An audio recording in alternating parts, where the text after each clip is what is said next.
Though facing its worst drought in years, Zimbabwe did receive some late rains, and those who were able to replant food crops will be able to feed themselves for another 6 to 8 weeks. However, the World Food Programme says that sees the number of hungry spiking again from July.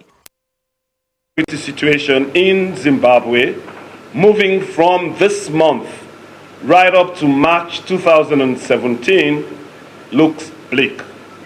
For the simple reason that the livelihood patterns of the rural Zimbabwe is structured in a way that 90% of the activities are related to climate as well as agriculture. And if you miss the agricultural season, then livelihood opportunities are almost non-existent. The United Nations is appealing for $360 million in aid to feed the vulnerable groups following an extension of the hunger season by 12 months. The response aims to scale up assistance to reach 1.8 million people by the end of the year. We have a gap of about 290 million in overall needs, which is estimated from April this month into March of next year.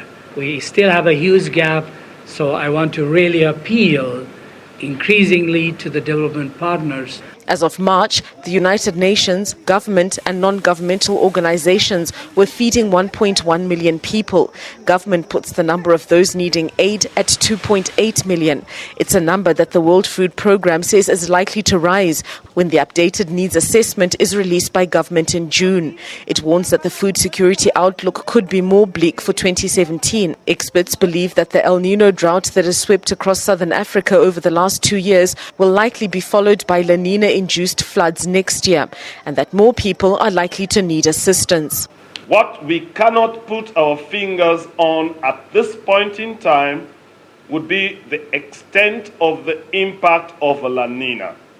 If that holds true, then we're looking at a completely different scenario, not just up to March 2017, but beyond.